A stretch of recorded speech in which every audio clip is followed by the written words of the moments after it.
En la historia de la riqueza y el poder, pocos nombres resuenan con tanta fuerza como el de John Don Rockefeller. No fue solo un hombre de negocios, fue el arquitecto del primer gran imperio empresarial moderno, el primer multimillonario documentado de la historia y una figura que redefinió las reglas del capitalismo. Su vida es una saga épica que nos lleva desde los humildes comienzos en una granja de Nueva York hasta la cima del poder económico mundial. Como un joven con una educación modesta logró dominar por completo la industria del petróleo, acumular una fortuna que hoy equivaldría a cientos de miles de millones de dólares y al final de su vida convertirse en uno de los filántropos más grandes que el mundo ha conocido. Esta es la historia de un hombre cuya visión, disciplina y ambición implacable cambiaron para siempre el curso de la economía y nos dejaron lecciones que siguen siendo tan relevantes hoy como lo fueron hace más de un siglo. Un hombre que demostró que, con la mentalidad correcta, es posible construir un imperio desde la nada. John Davison Rockefeller nació el 8 de julio de 1839 en Richford, Nueva York. Su infancia estuvo marcada por contrastes profundos. Por un lado, su padre, un vendedor ambulante de dudosa reputación, le enseñó las artes de la negociación y el cálculo frío. Por otro, su madre, una mujer devota y estricta, le inculcó valores que definirían su carácter para siempre: la disciplina, el trabajo duro, el ahorro y una fe inquebrantable. Desde muy pequeño, mostró una afinidad natural por los números. Mientras otros niños jugaban, John criaba pavos para venderlos. Prestaba pequeñas sumas de dinero a sus vecinos con intereses y llevaba un meticuloso registro de cada centavo que ganaba y gastaba en su pequeño libro de contabilidad que llamaba Ledger A. Este libro, que conservó toda su vida, era el primer indicio de la mente metódica y obsesionada con la eficiencia que lo llevaría a la cima. Su madre solía decirle una frase que se convirtió en su mantra: el despilfarro voluntario genera una miseria espantosa. Esta lección sobre la austeridad y el control de los gastos sería la piedra angular de su futuro imperio. A los 16 años, con una formación básica en contabilidad, Rockefeller se mudó a Cleveland, Ohio, en busca de una oportunidad. Durante 6 semanas,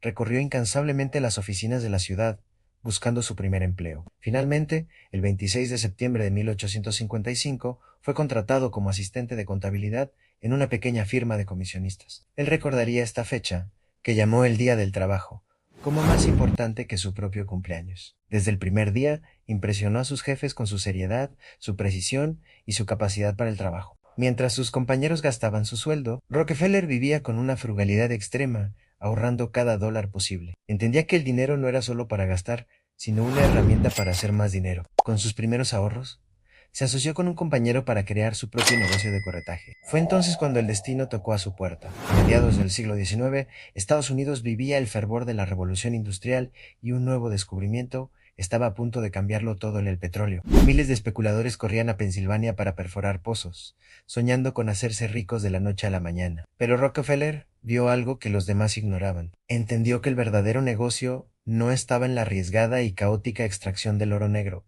sino en su refinación. El petróleo crudo era inútil si no se transformaba en queroseno para lámparas, el producto que iluminaría las noches de millones de hogares. La clave no era la suerte, sino la eficiencia. En 1863, con tan solo 24 años, Rockefeller invirtió en su primera refinería. Mientras la competencia operaba de forma desorganizada y derrochadora, él se obsesionó con una sola idea: en reducir los costos. Analizó cada parte del proceso, eliminando cualquier desperdicio. Si un barril de madera para transportar el queroseno costaba $2.50, él compró sus propios bosques y construyó su propia tonelería para fabricarlos por menos de $1. Si las compañías de ferrocarriles le cobraban tarifas altas, él negociaba descuentos masivos a cambio de garantizarles un volumen de carga constante y sin precedentes. Creó sus propios vagones cisterna y más tarde construyó oleoductos que abarataban el transporte a una fracción del costo del ferrocarril. Esta obsesión por la eficiencia le dio una ventaja competitiva insuperable. En 1870 consolidó sus intereses y fundó la legendaria Standard Oil Company. Su estrategia era simple y brutalmente efectiva. Se acercaba a sus competidores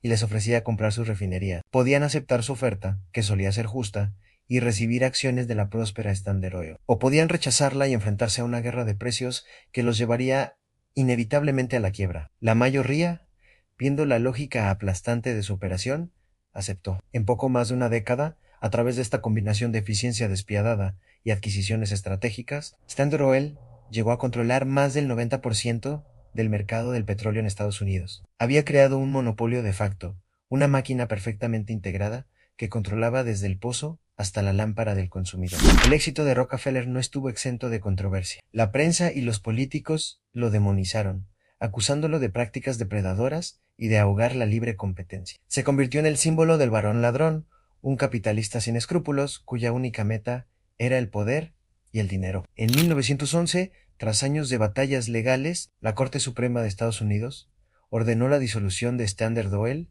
en 34 compañías independientes, aplicando la nueva ley antimonopolio. Irónicamente, esta decisión no hizo más que multiplicar su fortuna. Como principal accionista de todas las nuevas empresas, como Exxon, Mobil y Chevron, el valor de sus acciones se disparó, convirtiéndolo en el hombre más rico de la historia moderna. Pero detrás del magnate implacable había un hombre guiado por una filosofía de vida inquebrantable. A pesar de su inmensa riqueza, Rockefeller vivió una vida notablemente sencilla y austera. No fumaba, no bebía, y su principal placer seguía siendo llevar meticulosamente sus libros de contabilidad. Su mentalidad se basaba en la visión a largo plazo, la paciencia y un control emocional absoluto. No temas a los grandes gastos, teme a los pequeños ingresos, solía decir, enfatizando la importancia de enfocarse en crecer en lugar de solo recortar. Creía firmemente en la perseverancia. No conozco nada más despreciable y patético que un hombre que dedica todas las horas del día a ganar dinero por el dinero mismo. Para él, el éxito no era fruto de la especulación o los golpes de suerte,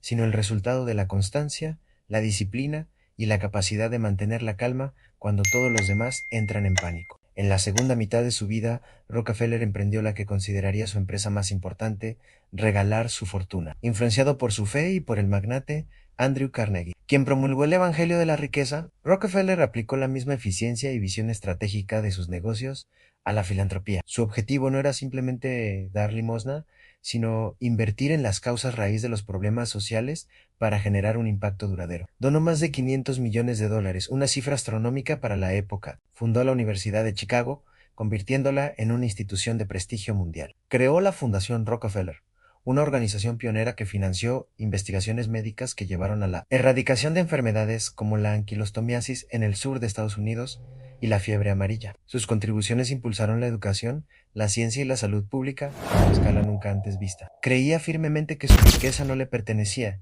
que era un administrador temporal con la obligación divina de usarla para mejorar la humanidad. Pasó de ser el hombre más odiado de América a uno de sus mayores benefactores, demostrando que el propósito final de la riqueza no es la acumulación, sino la contribución. John D. Rockefeller falleció en 1937 a los 97 años, dejando un legado tan complejo como monumental. Su vida es un manual sobre el poder de la visión, la disciplina y el pensamiento a largo plazo. Nos enseña que el éxito no se encuentra en seguir a la multitud, sino en ver oportunidades donde otros solo ven caos. Nos recuerda la importancia de dominar nuestras emociones, de ser pacientes cuando el mundo es impaciente y de mantenernos firmes en nuestros principios. Rockefeller nos demostró que es posible empezar sin nada y construir un imperio, pero también que la verdadera medida de una vida no es cuánto dinero ganas, sino cómo usas ese poder para dejar el mundo un poco mejor de cómo lo encontraste.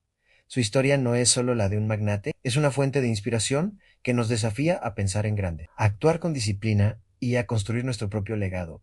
Centavo a centavo, decisión a decisión. Gracias por acompañarnos en este viaje por la vida de una de las figuras más fascinantes de la historia. Si te ha inspirado, no olvides darle a like, suscribirte y activar la campana para no perderte nuestros próximos documentales. Nos vemos en el próximo video.